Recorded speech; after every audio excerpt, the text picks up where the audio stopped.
কোন্ডনগরের তৃণমূল নেতাকে এলোপাথারি কুপিয়ে খুন, পুলিশ এই ঘটনা নিয়ে কি বলছেন শোনাব। এই গ্যাস গোডাউনের থেকে বাইকে করে বেরোচ্ছিলেন, সে সময় একাধিক মানে দুজনকে দেখতে পাচ্ছি আমরা, যেটা শুনলাম। তো তারা এসে ওনাকে আঘাত করে কোনো ধারালো অস্ত্র দিয়ে। উনি গুরুতর আহত হয়েছেন।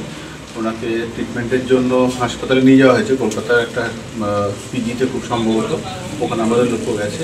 আর বাকি যে ঘটনা ঘটেছে সেটা আমরা তদন্ত করে দেখছি। কাউকে কি এখন আইডেন্টিফাই করা গেছে? না, আমাদের চেষ্টা চলছে, আমরা ইয়ে করে ফেলবো।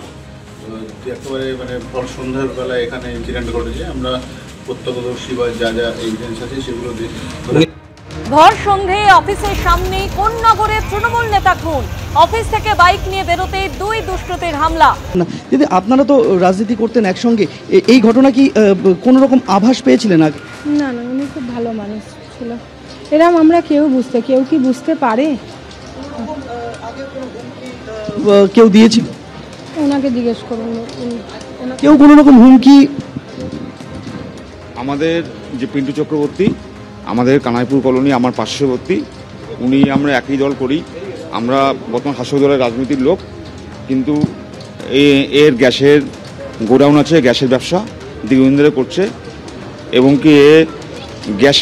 কি ব্যবসা করে সাধারণ এলাকার কারোর বাবা মারা গেছেন, তার শ্রাদ্ধবান্ধি করতে পারছে না, কারণ মেয়ের বিয়ে হচ্ছে, এই বিভিন্নভাবে সহায়তা করতো।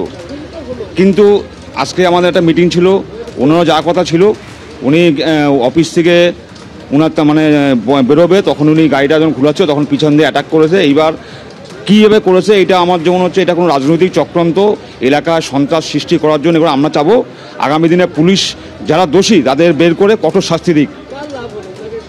এটা বিরোধী রাজনীতির লাভ হলো, বিরোধী রাজনীতির লাভ হলো।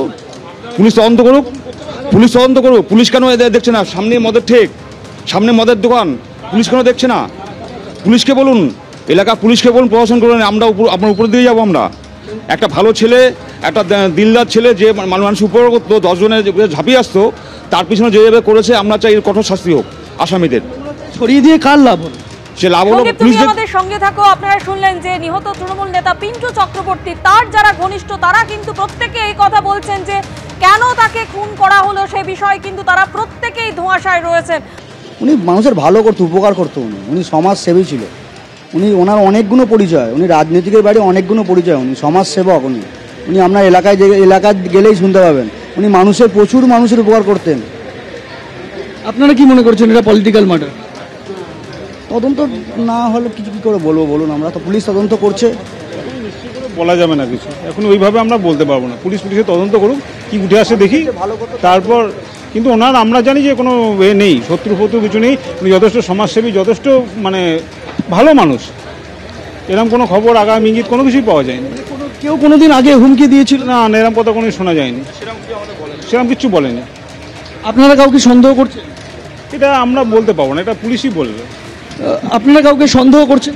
না না না না, সন্দেহটা দেখুন, একটা ঘটনা ঘটেছে, সন্দেহ তো করতেই হবে কাউকে না কাউকে। কিন্তু এটা পুলিশ বিচার করুক, তদন্ত করুক, যে তদন্তে যেটা উঠে আসবে, আমাদের একটাই দাবি, দোষী শাস্তি পাক। এইভাবে একটা মানুষের উপকার করতে গিয়ে নিরীহ মানুষকে প্রাণ চলে গেল, এটা মেনে নেওয়া যায় না।